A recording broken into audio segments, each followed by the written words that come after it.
হয়, মই বৰ্তমান উপস্থিত আছোঁ উজনি মাজুলী উন্নয়ন খণ্ডৰ অন্তৰ্গত গায়ন গাঁৱৰ সন্মুখৰ যি বগৰীগুৰি চাপৰি আছে, সেই বগৰীগুৰিৰ এক বিস্তীৰ্ণ এলেকাত মই উপস্থিত আছোঁ, য'ত এজন কৃষকে প্ৰায় 10 বিঘাৰো অধিক ভূমিত তেওঁ আলুৰ খেতি এবাৰ কৰিছে, বেঙেনাৰ খেতি কৰিছে, কবি নহৰুকে ধৰি সকলো ধৰণৰ খেতিত ব্যস্ত থাকি তেওঁ আচলতে উপাৰ্জনৰ এক অন্যতম নিদৰ্শন তুলি ধৰিছে। মই পৰিৱেশটো দেখুৱাইছোঁ, এক সুন্দৰ চিৰসেউজ পৰিৱেশ। ইতিমধ্যে আলুসমূহ এইদৰে ডাঙৰ হৈ উঠিছে। তেওঁ বৰ্তমান যি আলুত দুই এজোপা আলু শুকাই যাবলৈ আৰম্ভ কৰিছে, তাত তেওঁ দৰৱ মৰাত ব্যস্ত হৈ থকা পৰিলক্ষিত হৈছে। মই সেই পৰিৱেশটো দেখুৱাইছোঁ। আৰু ইয়াত যদি আপুনি চাই যে এটা ফালে দেখা পোৱা যাব এক হালধীয়া পৰিৱেশ, য'ত সৰিয়হ আছে, আৰু আনফালে এই মাজৰ যি অংশ আছে, ইয়াত তেওঁ প্ৰায় 10 বিঘাৰো অধিক ভূমিত আলুৰ খেতি কৰিছে, প্ৰায় 2 বিঘাৰো অধিক ভূমিত বেঙেনা, বিভিন্ন ধৰণৰ খেতি কৰি আচলতে আজি দীৰ্ঘ বছৰৰ পৰা তেওঁ খেতিৰ লগত ব্যস্ত হৈ আছে। মই সেই পৰিৱেশটো দেখুৱাই আছোঁ।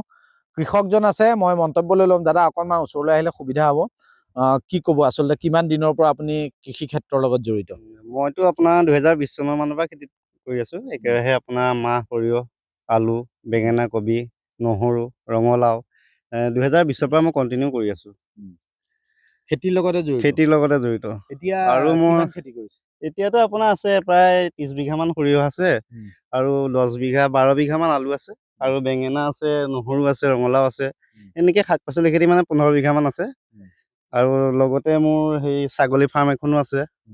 এই অকল খেতিতে জড়িত বিশেষকে। ইয়াতে থকা হয়। উপাৰ্জন কেনেকুৱা? উপাৰ্জন ভালেই বাৰু, খালি মানে এতিয়া এইবছৰ কি হৈছে, আমাৰ আলুখিনি মৰি গৈছে।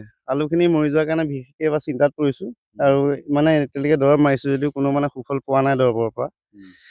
নাজানো আৰু কি হয় ভৱিষ্যতে।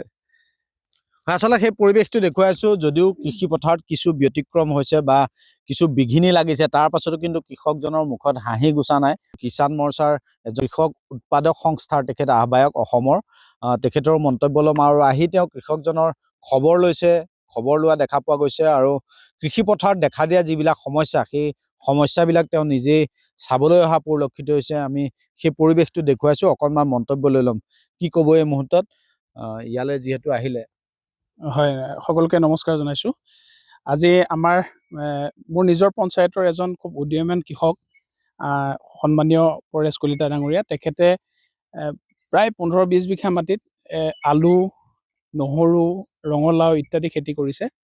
আৰু আমি যিমান দূৰ জানো, তেওঁ বহু বছৰৰ পৰা এইদৰে খেতি পথাৰত ব্যস্ত হৈ নিজকে স্বাৱলম্বী কৰিছে আৰু পৰিয়ালকো স্বাৱলম্বী কৰিছে। গতিকে তেওঁৰ আহ্বান মৰ্মে তেওঁৰ যি আলুত নতুন কিবা ভেঁকুৰ এটা ধৰিছিলে বুলি তেওঁ আমাক জনাইছিলে। ইতিমধ্যে মই বিভাগৰ লগতো কথা পাতিছিলোঁ, কিন্তু বিশেষ অসুবিধা হোৱাৰ কাৰণে বিভাগীয় বিষয়াখিনি সকল আজি আহিব নোৱাৰিলে। তেওঁলোক কিবা কাৰণত গুৱাহাটী যাব লগা হ'ল।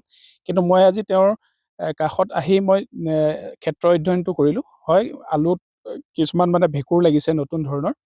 আৰু আমাৰ ফালৰ পৰা, আমি ভাৰতীয় জনতা পাৰ্টি অসম প্ৰদেশ কৃষক মৰ্চাৰ ফালৰ পৰা আমি তেওঁক যৎপৰোনাস্তি সহায় কৰিম। আৰু আপোনালোকে জানে, মাননীয় মুখ্যমন্ত্ৰী ডক্টৰ হিমন্ত বিশ্ব শৰ্মাৰ নেতৃত্বাধীন এই চৰকাৰখনে কৃষক ৰাইজৰ কাষত থাকি সদায় কৃষকসকলৰ সমস্যা সমাধান কৰিবৰ বাবে যত্ন কৰি আহিছে। আৰু সেই মৰ্মে আমি এজন কাৰ্যকৰ্তা হিচাপে কৃষকসকলৰ কাষত থাকি আমি তেওঁলোকৰ সমস্যা বুজ লৈ বিভাগীয়ৰ লগত তেওঁলোকক যোগাযোগ কৰাই তেওঁলোকৰ যাতে সমস্যাখিনি সমাধান হয়, তাৰ আমি ওপৰত ব্যৱস্থা কৰিম। এই ক্ষেত্ৰত আমাৰ অসমৰ কৃষক মৰ্চাৰ সন্মানীয় সভাপতি পংকজ বৰবৰা আৰু সন্মানীয় সাধাৰণ সম্পাদক ৰঞ্জিত ভট্টাচাৰ্য ডাঙৰীয়াও আপোনালোকে দেখিছে বিগত সময়ত কিদৰে কৃষকসকলৰ কাষত থাকি কৃষকসকলৰ সমস্যাসমূহ বুজি লৈ তেওঁলোকৰ সেই সমস্যাসমূহ সমাধান কৰাত যথেষ্ট গুৰুত্ব আৰোপ কৰিছে। আৰু আমিও সেই মৰ্মে আজি সন্মানীয় আমাৰ এজন খুব স্বীকৃতপ্ৰাপ্ত কৃষক, এখেতৰ ওচৰত আহি তেওঁৰ সমস্যা বুজ লৈছোঁ। আৰু এখেতৰ লগতে আৰু 2-এজন বন্ধুও তেখেতক সংগ দিছে। আপোনালোকে দেখিছে কি এটা সুন্দৰ পৰিৱেশ। আৰু সঁচাকৈ আমাৰ অন্নদাতা এই কৃষকসকলৰ যি সমস্যা আছে, এই সমস্যাখিনি যাতে অনাগত দিনত আমি সমাধান কৰিব পাৰোঁ, তাৰ বাবে আমি সম্পূৰ্ণৰূপে প্ৰচেষ্টা চলাই যাম। আচলতে আমি সেই পৰিৱেশটো দেখুৱাবলৈ চেষ্টা কৰিলোঁ। এইদৰে কৃষকসকল ব্যস্ত হৈ আহিছে, তেওঁ আহিছে, ইয়াতে খবৰ লৈছে। মই পৰিৱেশটো সামগ্ৰিকভাৱে সেই পৰিৱেশটো দেখুৱালোঁ। এফালে আলু কৰিছে, আনফালে বেঙেনা আছে, ইয়াত গ্ৰীণ মটৰৰ খেতি কৰিছে তেওঁলোকে, কবিৰ খেতি কৰিছে। এইদৰে বিভিন্ন ধৰণৰ কৃষি কৰ্মত যোৱা 2020 বৰ্ষৰ পৰা তেওঁলোক জড়িত হৈ আছে। নাম পৰেশ কলিতা আৰু তেওঁৰ লগত কেইবাজনো কৃষক আছে। একেলগে সেই কৃষি কৰ্মত ব্যস্ত হৈ থকা পৰিলক্ষিত হৈছে। আমি বগৰীগুৰি চাপৰিৰ পৰা এই কৃষি পথাৰৰ পৰা পৰেশ কলিতাৰ কৃষি পথাৰৰ পৰা সেই পৰিৱেশটো দেখুৱাবলৈ চেষ্টা কৰিলোঁ যে এইদৰে বৰ্তমান সময়ত কৃষি ক্ষেত্ৰৰ সৈতে জড়িত হৈ থকা এই যি পৰিৱেশ, সেই সুন্দৰ পৰিৱেশটো আমি দেখুৱাবলৈ চেষ্টা কৰিলোঁ।